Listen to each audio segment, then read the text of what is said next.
Hello everybody, this is Havoc, and it's time for the Steam Game Festival Autumn Edition. This Steam Game Festival focuses on upcoming games that haven't released yet, with a huge focus on not just developer live streams, but on free demos. With the Game Festival only lasting until October 13th, and a huge range of games included in this Autumn Edition across about every genre you can think of, as a strategy-focused channel, I of course want to dedicate a video just to the strategy games out there in this season's festival. The demos in this video will feature a wide range of the strategy genre, and it's important to remember that every one of these games are currently under heavy development, so the demo you will be playing may not represent exactly what the end product will look like. These will not be in order either, so no real hierarchy is present in this list. Lastly, each one of the games in this video I have personally played, some for over an hour or more, others maybe just for 15 or 20 minutes to grasp the basics. This is definitely a personally recommended list based on the over 12 games I tried out specifically for this video. With all that out of the way, let's dive into 8 strategy game demos you need to try out in the 2020 Steam Game Festival Autumn Edition. Going Medieval is in development by Foxy Voxel, and my first impressions are a blend of RimWorld and Dwarf Fortress in a voxel-style world. Taking place in the 14th century after a plague wipes out 95% of the global population, the land has been almost completely reclaimed by nature. Starting with just a few survivors, you'll gather resources, build a home and beds, search for food, or farm your own, eventually taking on other survivors that show up in the area. What really stands out with Going Medieval is that you can build upwards to create massive multi-tier buildings, or dig deep down into the earth to create an underground network of buildings. There are natural and external threats your villagers will face, so you will eventually need to construct castles and fortifications, craft weapons and traps to defend against whatever is thrown against you, all the while using the unique traits, backstories, and skills that each individual has to offer. While only playing about 20 to 30 minutes with this one, again, the RimWorld vibes are a huge aspect of this game. Schedules, having certain people prioritize tasks, even the beginning of the game itself has that appeal. I won't say that they're stealing from RimWorld in any sense, but the narrative style and free to do whatever systems are there, and it works very well for this game. Going Medieval will release in early access at an unspecified time in the future. ICBM is up next, in development by Softwareware and K Project, and published by the more well-known Slitherine Limited. Slitherine is all about in-depth wargame simulations, and ICBM 100% fits that model. If you're old enough to remember DEF CON, then ICBM is the spiritual sequel we always wanted. Taking place during the Cold War, you will play as one of 7 geographical regions of the world, where you will need to prepare for a global nuclear conflict. Unlike DEF CON, you have a lot of options at your disposal with many paths to victory. You'll need to research technology to try and gain the upper hand against your enemies with superior missiles or buildings, construct air bases, missile silos, navies, nuclear submarines, satellites, and, of course, your own arsenal of nuclear missiles, not just for an offensive attack to level cities, but to defend your own cities. You will be able to forge alliances where you can share radar, nuclear asset locations, and even research, but these alliances are never set in stone, and at any moment, just when you think you're safe, those alliances could be broken, and suddenly you're on your own. If that wasn't enough, you can micromanage a bit and create multiple strike plans, executing simultaneous orders to target specific structures, units, and cities, allowing you to overwhelm your enemy's defenses through a coordinated attack. The victor will have the highest score, where points are achieved through the destruction of enemy cities. With multiplayer in the demo now and full mod support at launch, ICBM is a chaotic but very fun strategy game that is going to be best played with friends. ICBM will go straight into full release at an unspecified time in the future. Builders of Egypt is a game that I have been keeping tabs on for quite a while now, in development by Strategy Labs and being published by Playway. If you're a fan of the old school Impressions games like Pharaoh or Caesar 3, this is the game for you to try out. Builders of Egypt, once released, will take you from the birth of Old Egypt to the death of Cleopatra VII, where you will need to manage the urban planning of your ancient city, from laying down buildings, setting up production lines and trade, to ensuring that your people have everything they need to live comfortably with food, wares, and even religion. What makes Builders of Egypt unique is that the currency isn't any form of money in the coin sense, but rather primarily on bread. Workers are paid in bread. Buildings, roads, and trading are all bought, sold, and built on bread.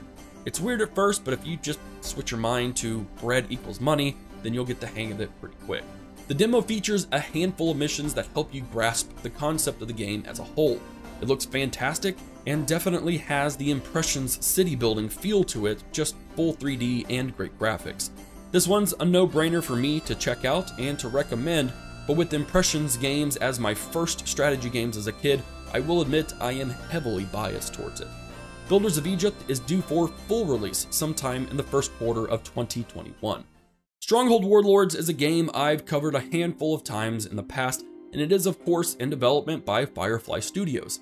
The next chapter for the Stronghold franchise, Stronghold Warlords, takes the castle simulation game into East Asia, where you'll duke it out with Mongols, Chinese Imperial soldiers, tribal warriors, and samurai alike across a vast campaign. You'll have access to a pretty wide range of units, including a decent amount of gunpowder-related troops, which you will use to fight the devastating effect. Stronghold Warlords adds a new feature with Warlords, non-playable factions that you can conquer and subjugate, using influence to level their strongholds up and request different goods.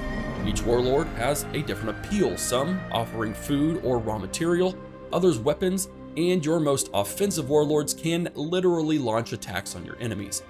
This game has come a long way from its initial announcement. Having played 3 different builds, including this demo, the game gets more and more polished, and Firefly has taken community and creator feedback very seriously to appeal to its audience. I'm still not 100% sold on the Warlords aspect, as it doesn't allow for the sprawling castle systems of the first 2 Stronghold games, but it does have appeal and a bit of strategy to manage them, and it's growing on me. You won't have to wait terribly long for Stronghold Warlords, as it's set for a full release date on January the 26th, 2021. DWARFHEIM has got to be the most unique strategy game in this video, and right off the bat I'll say this: teamwork is 100% essential in this game. In development by Pine Leaf Studio, DWARFHEIM is a co-op RTS game where a team of 3 individuals must work together to achieve victory. Each player is locked into a class throughout the entire game, where you will develop your base as a team, sharing resources and deciding as a group what is best to use those resources on. For instance, the builder may need to work on defenses for an upcoming attack, but the warrior needs more iron to build more soldiers, which can only be done by allowing the miner to construct more mining production lines. Communication will be crucial, and sacrifices will have to be made by each class throughout your game. There's quite the in-depth strategy behind DWARFHEIM as well, with above and underground buildings, resources, and production chains available. Building more powerful buildings and units will thus require even more teamwork, as you'll need to coordinate both your offensive and defensive strategies in 2 different realms at the same time. For those without friends, like me, or not wanting to play multiplayer, there are single-player modes that feature the classic RTS standards, so no worry if the multiplayer aspect doesn't appeal to you, the devs have you covered. Having played about 30 minutes of the tutorial and dorking around in an AI-only game, DWARFHEIM is bizarre, but it has a very interesting and unique take on the online co-op RTS genre. It feels a lot like Warcraft in its art style, and the idea of forcing players to work together under a single clan will very much test the willpower of each player. And I have no doubts that this game could strain some friendships, but it's still definitely worth a try. DWARFHEIM will release into early access on October 22nd, 2020. CARTEL TYCOON is up next, in development by Moon Moose and published by TinyBuild. CARTEL TYCOON is exactly as it sounds, a business simulation game inspired by the 1980s narcotics trade, where you will try to build up an empire of drug production and smuggling chains while dealing with enemy cartels, state authorities, and even the public. There are a range of drugs you can grow and refine, none of which I really want to say in order to keep this video monetized. You'll have to manage production chains effectively in order to limit the risk of the authorities shutting down your business. As a growing cartel, you will have to hire lieutenants to help conquer the neighboring cities, ports, and airstrips to have methods of exporting your drugs.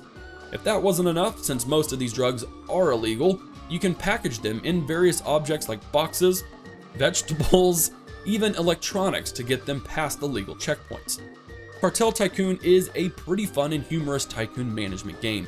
Learning the ropes may require a few restarts, but there's enough variety and story here to keep you entertained, and it's definitely worth a playthrough during the game festival. But I wouldn't really play it around younger children, as it does have a decent bit of swearing in the narrative, not to mention it is a game about drug smuggling. Cartel Tycoon will see a full release sometime late 2020. The last two games are space related. First up is Per Aspera. In development by THMonc Industries, this city building game is on a planetary scale with your ultimate goal terraforming Mars. The city building aspect of Per Aspera is a bit more complicated than most and will require some forethought into your building placement, as each building is interconnected with all others throughout the entire planet. Resource management is key to survival in Per Aspera, as you are in charge of the entire human population on this rather unyielding planet. It will of course only get more challenging as you press further into the game, as you'll need to not only keep your population churning steadily, but you will then have to manage the terraforming, from melting the polar ice caps to creating an atmosphere, even seeing the water levels rise in real time. There is of course a bit of twist with this space city building game.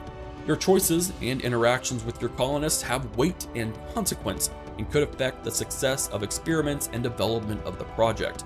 And all the while, something of a more threatening agenda is just waiting to be uncovered on the planet. Per Aspera's art style is perfect for the game, and even though I've only played around 15 to 20 minutes of the demo so far, I can see that this game has a lot of potential, and I'm eager to spend more time with it this week. If you're into space strategy games, this is one you won't want to pass up on. Per Aspera will release sometime in 2020. Mars Horizon is the last game on our list, developed by Auric Digital. If Kerbal Space Program was made into a more purely strategy management game, Mars Horizon would be pretty dang close to what I imagined it would look like. In this one, you will lead a major space agency through the space program with the ultimate goal of getting humanity to Mars. As one of a handful of nations, you will construct a base on Earth, designing and launching rockets while conducting both research and missions to further your program. Along with the more basics of the aforementioned paragraph, you will be in charge of training the right crew, entering into diplomacy with other agencies, and making moment-to-moment decisions in the control room during missions. Will you share your exploits with other nations or try and go at it alone? Will you risk your crews to push ahead in the space program, or is waiting 3 months to launch worth the extra percentage for a guaranteed successful mission? Mars Horizon is very much going to appeal to the KSP fans of the world. It keeps to the less serious side of strategy gaming, but isn't super laid back and will still require a good deal of thought into the decisions you make. This is a demo I spent more time on than some of the others, and I'm happy to see more space game strategy games coming out for us to enjoy. Mars Horizon is set for a full release by the end of 2020. And that will wrap up this 2020 Steam Game Festival video for strategy games. Again, there are hundreds of games with demos available to play. These are just a few of my favorites and ones I highly recommend trying out. The Game Festival goes through October the 13th, so you have just under a week to check out all of these games. For the next week, I will be streaming most, if not all of these on the list, so if you're interested in checking out some real-time gameplay, I'll be streaming this Friday and the upcoming Monday and Wednesday on Twitch. Let me know what games you try out and what you think about the games I've mentioned in this video. If you enjoyed watching, be sure to sub to the channel and give the video a thumbs up. Thanks for watching, enjoy the Autumn Games Festival. This is Havoc, and I will see you in the next video.